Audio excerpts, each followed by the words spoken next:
Hey everyone, thanks for watching and welcome back to my channel.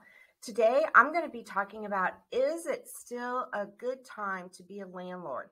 You know, we just came off of some eviction moratoriums. The housing market has gone crazy. I personally use buy and holds in my real estate portfolio. And, I talk a lot about pivoting and, I got into vacation rentals but I still think that there's a good opportunity for buy and holds. Just going to take a little bit of due diligence. So let's just talk today about, is it still a good time to be a landlord? I want to take you on the journey and some research that I did that makes me think that, yeah, it might still be a good time to be a landlord. So why do I say that? Well, first, let's look at some things that us investors always talk about. So number one, does that 1% rule still apply? So the 1% rule is if you purchase a property for $150,000, then the 1% says you should be able to rent it for $1,500, right? So you have to find a property.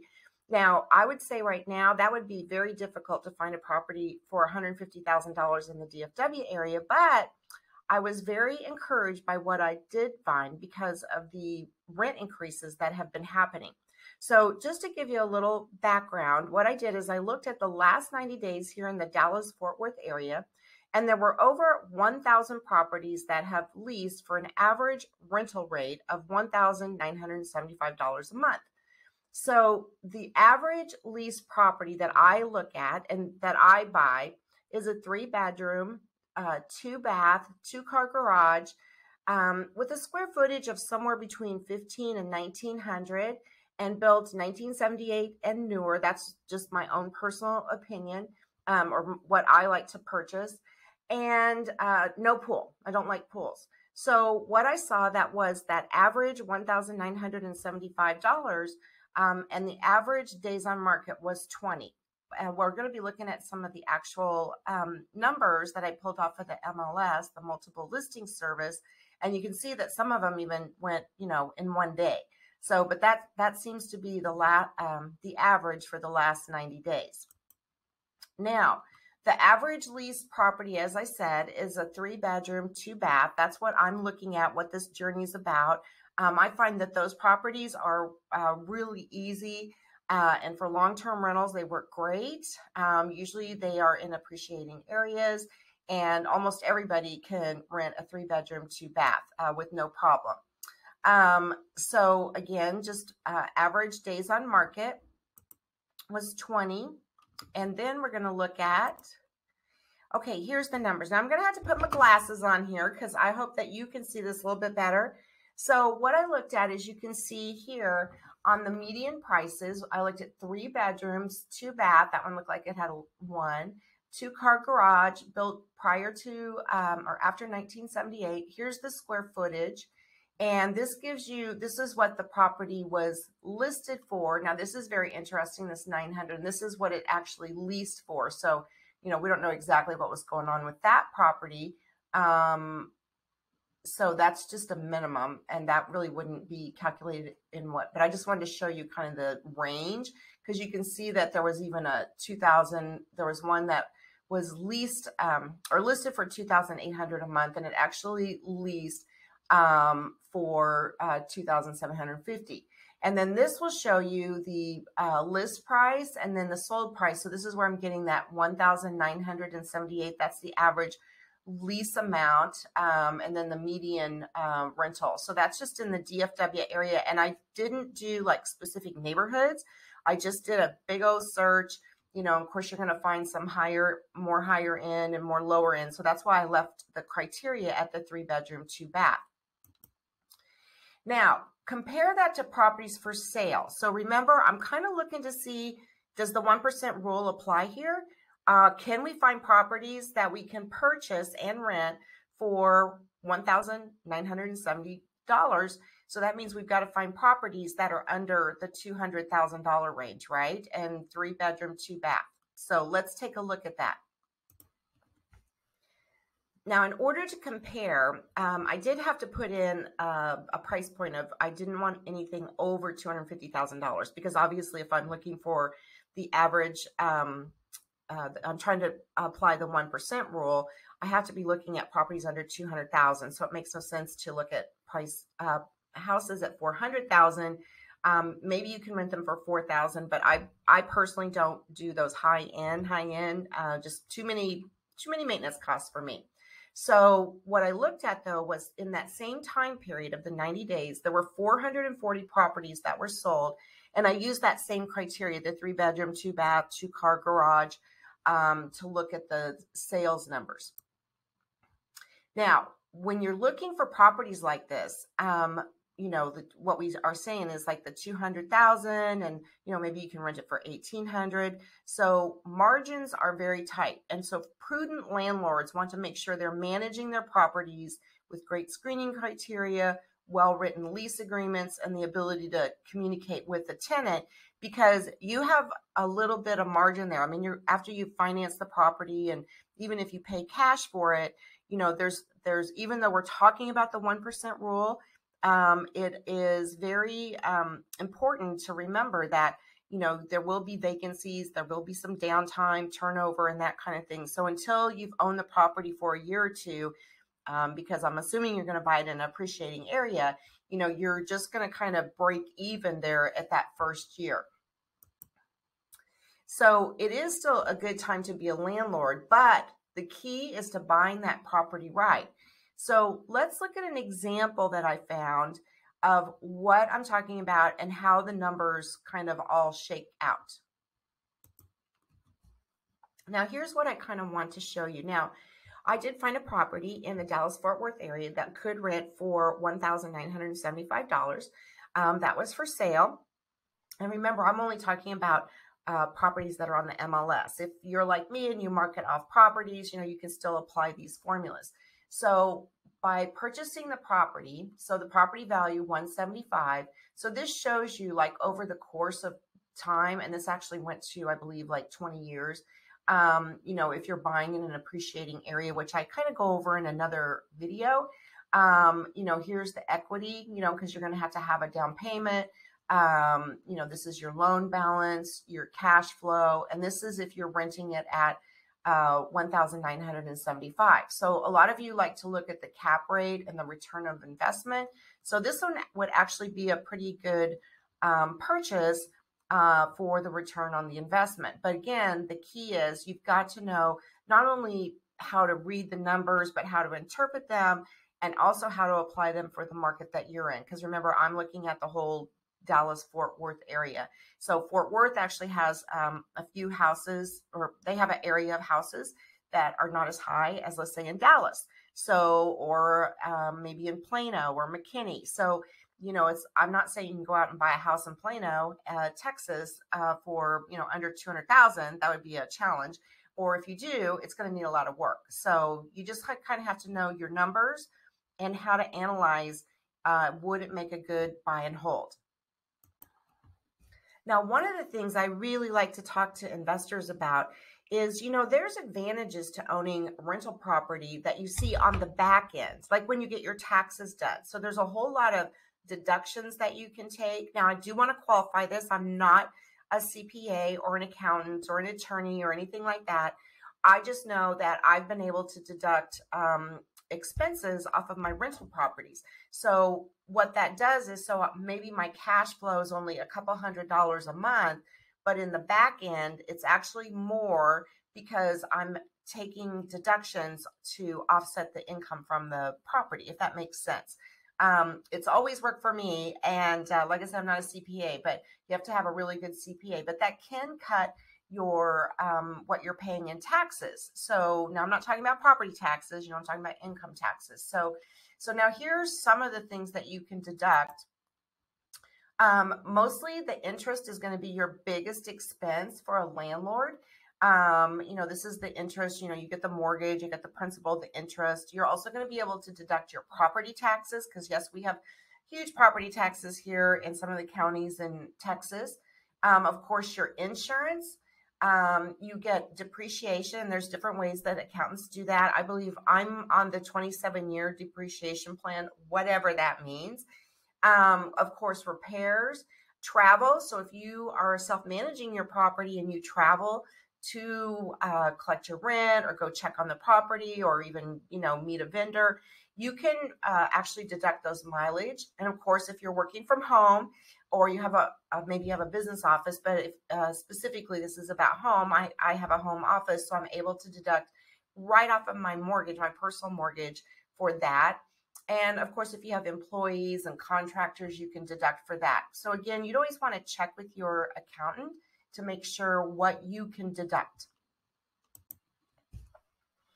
We talk about, is it a good time to be a landlord? And I think it is. I think if you can find the deal, when I get to the end of this, we're going to talk about how rents have increased. I mean, there really is a need for more rental properties. It's predicted next year that the interest rates are going to go up. So that means less people are going to be able to buy homes. So there's never a shortage of people needing to rent, in a good area. Like I said, the 3-bedroom, 2 baths, you can rent those things all day long. People are always looking for that. But what is one of the most important aspects of being a landlord? Well, it's to have a solid and consistent process that can be applied to any applicant. So when you have a rental property, like we talked about, you're going to have some vacancies and you need to fill those vacancies. So as a prudent landlord, if you don't know how to systematically screen applicants to turn them into tenants, then that could be your biggest mistake. So remember, we talked about the small margins. Like if you're buying rental property right now in the DFW area, you may have a very small margin, meaning no room for too much error on collecting rents. So you want to make sure that you're, getting the best tenant for your property. Now, the second most important thing that a landlord needs is they need to set expectations with the tenant.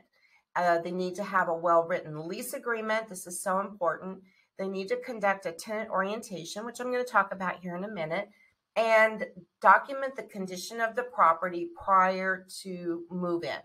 So many of you might know that I was a property manager for many, many years, and I have literally screened over 1,000 applicants.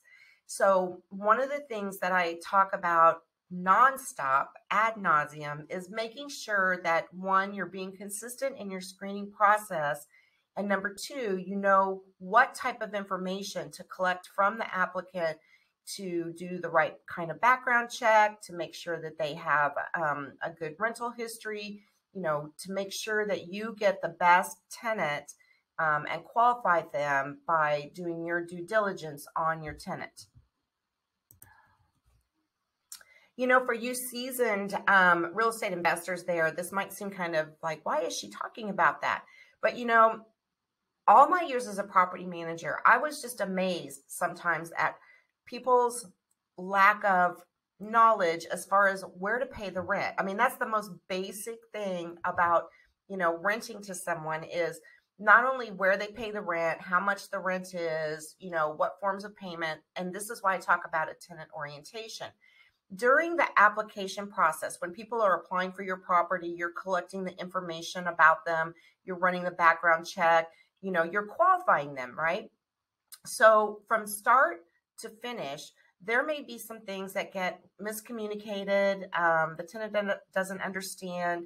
And what I have found is that if you don't have a tenant orientation process or a way to really set the expectation with the tenant, that can cause you issues on down the road during their tenancy. So I have a form I call Addendum A. It was something I came up with several years ago, and it's literally, I think it's grown to about 5 pages now.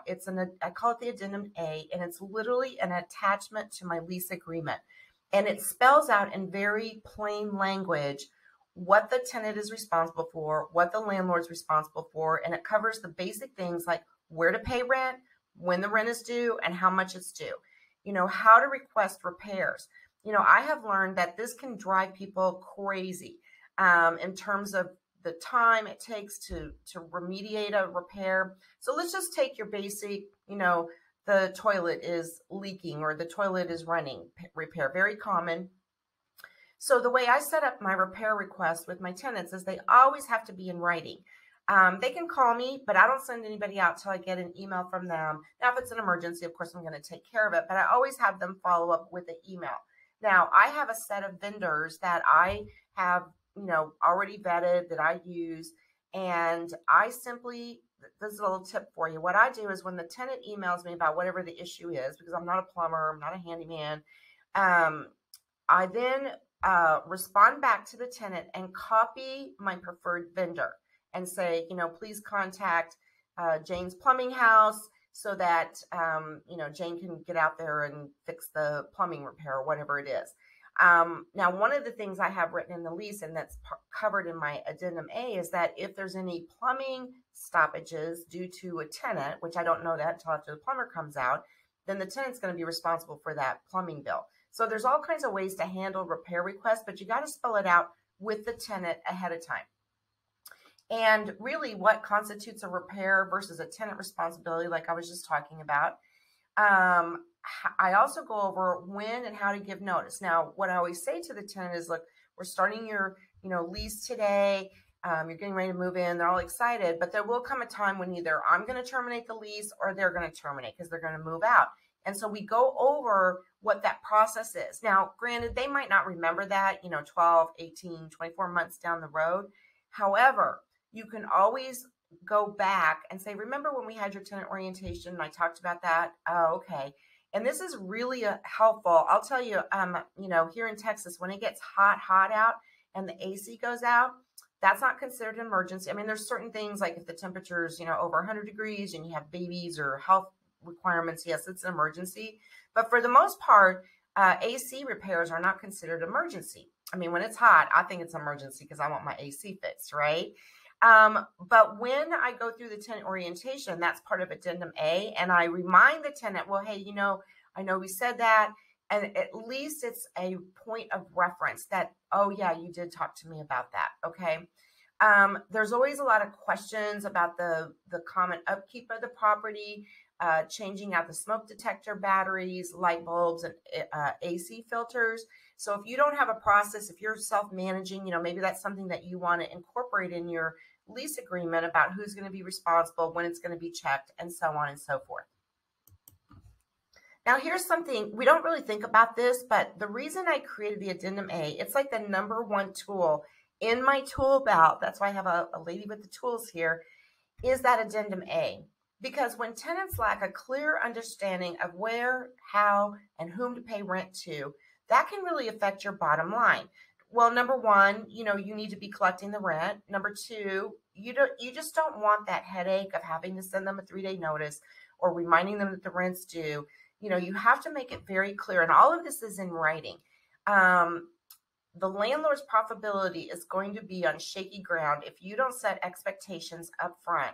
And that's why I'm talking about my addendum A was my answer to those two basic principles: where to pay rent and how to request repairs, and when was it the tenant's responsibility and when was it the landlord's responsibility. Now, what is a tenant orientation? So, years ago, I used to manage a large Section 8 program. And one of the things that we were required to do was to literally sit down, like after they went through the long process of getting a housing certificate. And this was back in the day when Section 8 first got started, we were required to give a tenant orientation. So what I found was we used to do them in groups, like to have 10, 15 people in the room, we give a tenant orientation. So I just carried that over to when I started being my own, when I started owning rental property. And because a lot of times you might not have that much contact with the applicant when they're actually applying for your program or your property. So you might just have phone calls and you might have, emails, but you really don't have face-to-face or a way to kind of make that connection and start building that landlord-tenant relationship. So I have found the tenant orientation is really powerful in the fact that it can, I have a welcome packet. I set expectations. There's a copy of the lease in there. So it's a lot of things that will help them to kind of get off on the right foot, and you as well. So because once a tenant moves in, they're in the property, you've executed a lease. And so if you start having issues or problems, that's just going to make your life um, not very easy and not very fun. And you're going to become quite frustrated, especially if you're a newer landlord. Now, some of us have been around the block a couple times, we get it. But you still have to, even though you've been an investor for a long time, remember, that's a new tenant to you. The property that they're moving into is new to them, even though they might have rented elsewhere. Maybe they came from an apartment to, your property, your house. So you still have to take the steps to make sure that you set expectations, issue them welcome packet. I always give a copy of the lease agreement. And I talk about this in my course about how to find the right tenant, how I send out the lease agreement. So I'm not spending hours and hours reviewing a 20-page lease agreement because I don't have time to do that. And I'm sure you don't. But I want to make sure that they understand all the do's and don'ts of the lease agreement. Now let's talk about that landlord-tenant relationship. I personally have had tenants for, 10 years. I've had tenants for 2 years.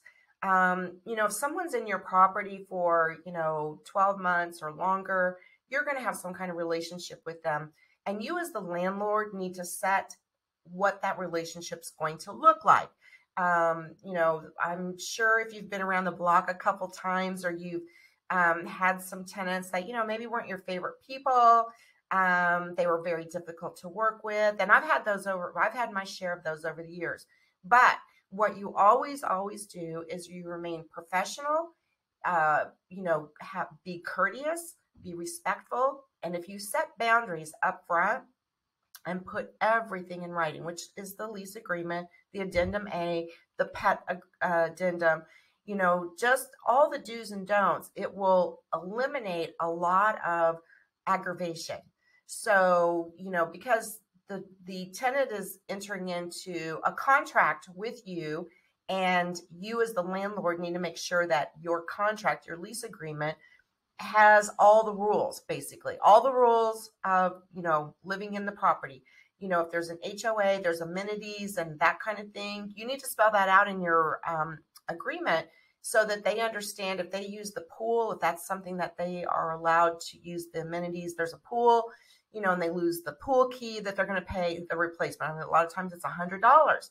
So when you re-rent that property and now that the current tenant lost the pool key, then who's going to pay for the cost of that new pool key? So some things that you just don't think about, but you need to kind of think about, all of the things that, especially when it comes to the money part, who's going to pay for what? And that's what you're going to do. But then you're going to have times when that tenant is just upset and there's just nothing you can do about it except remain professional, be courteous, be respectful. And by doing a tenant orientation, you get to set all those boundaries up front and, of course, put everything in writing.